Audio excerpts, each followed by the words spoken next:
Assalamualaikum warahmatullahi wabarakatuh. Shalom, Om Swastiastu, Namo Buddhaya, Salam Kebajikan, Rahayu.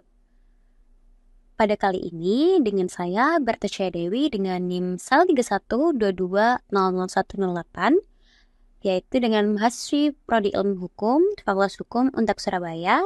Dengan ini akan membahas mengenai manajemen pengacara partner dalam bidang hukum perdata untuk memenuhi tugas luaran dalam program MPKM, magang MPKM Prodi Ilmu Hukum. Baiklah, pada kesempatan kali ini kita akan membahas mengenai manajemen pengacara partner dalam bidang hukum perdata. Yang pertama, apa sih yang dimaksud dengan manajemen kantor hukum? Manajemen kantor hukum merupakan proses perencanaan, pengorganisasian, pelaksanaan, dan pengendalian sumber daya dalam sebuah firma hukum untuk memastikan operasionalnya efisien, layanan hukum yang berkualitas, serta pencapaian tujuan strategis organisasi. Fokus utama dalam manajemen ini yaitu mencakup aspek hukum, administratif, finansial, teknologi, serta hubungan klien dan karyawan. Selain itu, manajemen kantor hukum bukan hanya mengatur kasus pengacara, tetapi juga mencakup pengelolaan segala hal yang mendukung kelancaran kegiatan firma hukum, termasuk staf administratif, infrastruktur, keuangan, dan strategi bisnis. Adapun tujuan manajemen kantor hukum diantaranya yakni efisiensi operasional, yaitu dengan mengurangi waktu dan biaya dalam menangani kasus hukum. Yang kedua, yaitu adanya kualitas layanan atau kepuasan klien yang memberikan layanan hukum yang profesional dan berstandar tinggi. Selain itu, juga ada keseimbangan keuangan dengan menjaga pendapatan yang stabil dan mengelola pengeluaran dengan bijak. Selain itu, ada pun kepuasan klien, membangun kepercayaan klien untuk hubungan jangka panjang. Serta itu, keberlanjutan bisnis dengan memastikan firma hukum tetap relevan dan kompetitif di pasar. Selain tujuan manajemen kantor hukum, ada pun tantangan dalam mendirikan suatu firma hukum.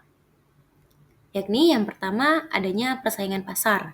Hal ini dikarenakan banyaknya firma hukum yang menawarkan layanan serupa. Apalagi sekarang berada di era digital 5.0. Yang kedua, adanya tekanan waktu.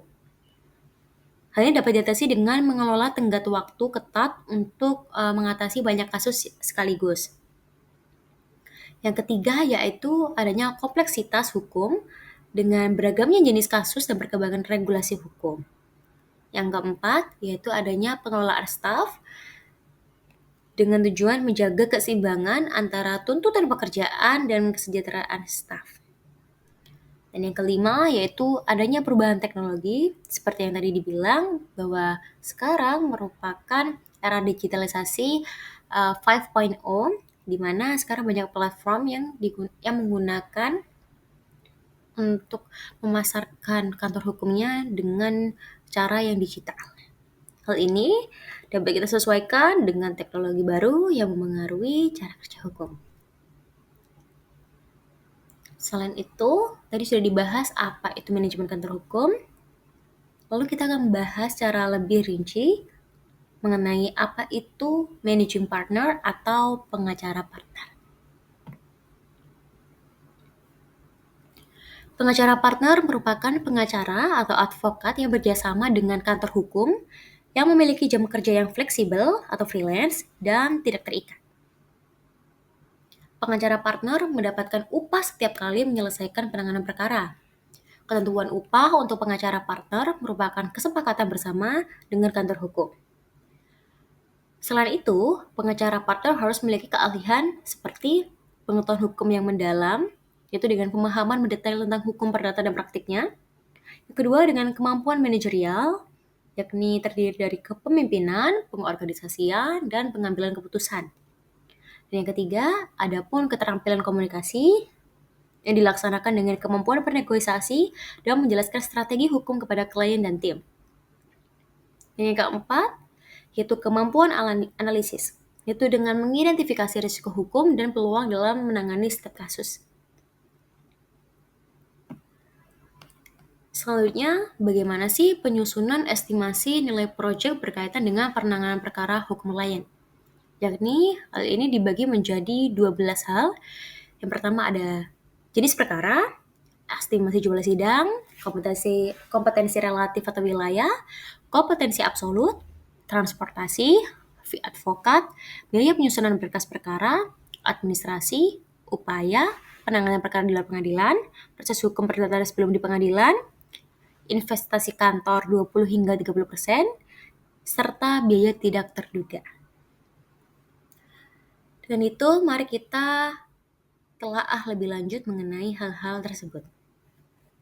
Yang pertama ada pun jenis perkara. Biasanya yang dihadapi dalam kantor hukum, dalam jenis bidang hukum perdata, seperti adanya perceraian, wan prestasi, perbuatan melawan hukum, dan waris. Adapun juga terkadang ada ekonomi syariah. Maksudnya ke pengadilan niaga. Selanjutnya ada estimasi jumlah sidang. Biasanya dalam hukum perdata, hal-hal yang terdapat dalam PowerPoint ini seperti isbat nikah atau perwalian anak atau wali adol biasanya dilaksanakan dalam 4 kali sidang. Cerai talak dilaksanakan biasanya 16 kali sidang, cerai gugat 16 kali sidang. Lalu adapun persidangan gonogini, wan prestasi, waris, perbuatan melawan hukum ataupun ekonomi syariah dilaksanakan dengan 26 kali sidang. Selanjutnya kita akan bahas tentang kompetensi. Kompetensi di sini dibagi menjadi dua, kompetensi relatif dan kompetensi absolut. Kompetensi relatif memberikan gambaran kepada advokat terkait jarak pengadilan dari kantor untuk digolongkan sebagai wilayah dalam kota atau luar kota bergantung jaraknya. Contohnya, kantor advokatnya di Surabaya. Jarak dari kantor dan ke pengadilan negeri Surabaya biasanya 8 km. Jarak kantor ke pengadilan negeri Malang 71 km. Ataupun di pengadilan agama Mojokerto 37 km. Selain itu, ada pun kompetensi absolut, yaitu dengan memberikan gambaran kepada advokat terkait objek, materi, atau pokok perkara yang akan ditangani disesuaikan dengan lembaga peradilan terkait. Apabila ada perkara perceraian dan para pihaknya beragama Islam, maka dapat diadili di pengadilan agama. Seperti itu. Selanjutnya kita akan bahas mengenai transportasi. Biasanya dalam melaksanakan suatu perkara, kantor hukum juga mempertimbangkan bagaimana biaya transportasi dengan klien. Misalnya kantor hukum ada di Surabaya, apabila persidangan dilaksanakan di Pengadilan Negeri Surabaya yang jaraknya hanya 8 km, biasanya diberikan transportasi serupa dengan harga Rp500.000. Begitu juga di Pengadilan Negeri Malang, 71 km dengan harga Rp1 juta. Pengadilan Agama Mojokerto dengan 37 km dengan fee Rp700.000. Hal ini juga bisa berbeda-beda tergantung dari kantor hukum. Selanjutnya ada pun fee advokat. Biasanya dalam hal menangani perdata ringan apabila di tingkat pengadilan negeri, namun dalam hal ini perkara dari awal hingga selesai putusan bisa dikenakan dengan biaya 75 juta. Lalu apabila dengan perkara perdata berat di tingkat PN, PT atau MA, juga dari awal perkara hingga akhir putusan bisa dikenakan dengan harga 100 juta. Namun hal ini tidak bisa menjadi patokan karena kembali lagi dari masing-masing dari kantor hukum memiliki kebijakannya masing-masing. Seperti itu. Selain itu ada pun biaya penyusunan berkas perkara. Dalam perkara perdata, ada pun penyusunan berkas perkara yaitu klarifikasi, somasi, legal opinion, gugatan, jawaban, replik, alat bukti tertulis, hingga kesimpulan. Biaya setiap dokumen hukum ini terkadang dalam masing-masing kantor hukum ada yang disendirikan untuk biaya dokumen saja ataupun kadang juga include dengan fee advokat yang tadi sudah dijelaskan di awal. Selain itu, ada pun administrasi. yang merupakan kebutuhan yang dikeluarkan advokat untuk proses penyelesaian perkara dalam hal administrasi pengadilan. Administrasi legal dokumen, fotokopi berkas, nasegel, pengadaan kertas, tinta, printer, dan lain-lain. Biasanya, hal ini diestimasikan kebutuhannya menyesuaikan. Misalnya 1 juta itu full service. Lalu ada pun upaya penanganan perkara di luar pengadilan. Biaya ini biasanya dikenakan untuk proses investigasi perkara di luar pengadilan. Misalnya investigasi ke perbankan, investigasi ke notaris, investigasi ke dispenduk capil terkait, dan lain-lain. Biaya atas upaya ini biasa ditentukan sendiri oleh advokat. Pengenaan biaya terpisah ini sebagai cara amat advokat untuk bisa saving dana lebih agar terhindar dari kerugian. Selain itu, ada pun pembagian dengan pihak pengacara partner. Pembagian ini tergantung pada kesepakatan yang telah dibangun sejak awal oleh masing-masing managing partner. Karena hubungan dengan pengacara partner adalah hubungan keperdataan yang menganut asas freedom of contract atau kebebasan dalam melakukan kontrak. Freedom of contract ini berarti setiap orang dapat secara bebas untuk membuat kontrak tentang apapun, dimanapun, dan kapanpun. Namun, kebebasan ini tentulah bukan kebebasan yang mutlak karena bagaimanapun undang-undang tetap membatasinya. Selama tidak bertentangan dengan hukum, kesusilaan, dan ketertiban umum. Asas kebebasan berkontrak atau freedom of contract ini dijamin dari pasal 1338 S1 KUH Perdata yang menentukan bahwa semua perjanjian yang dibuat secara sah berlaku sebagai undang-undang bagi mereka yang membuatnya. Sehingga setiap orang berhak untuk membuat kontrak tentang apapun, baik yang telah diatur dalam undang-undang maupun yang tidak ada ketentuannya dalam undang-undang. Dengan demikian, share fee atau profit baik pengacara partner ataupun associate dimaktubkan semua dalam kontrak.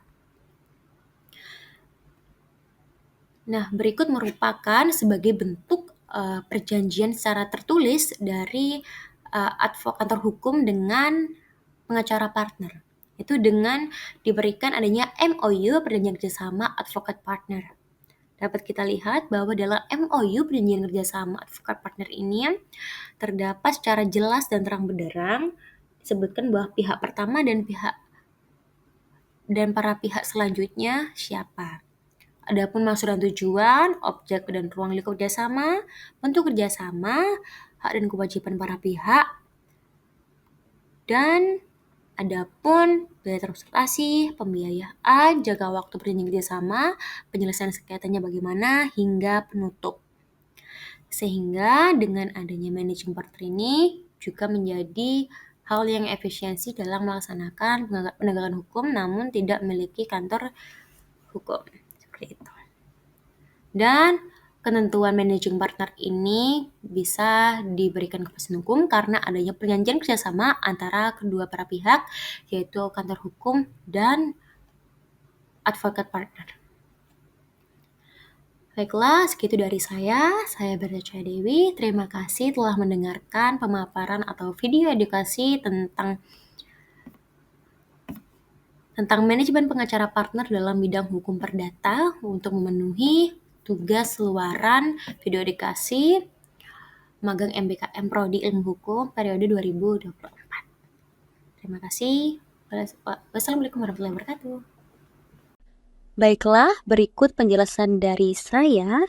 Semoga apa yang saya sampaikan dapat bermanfaat bagi kita semua dan sampai jumpa pada kesempatan berikutnya. Terima kasih. Wassalamualaikum warahmatullahi wabarakatuh.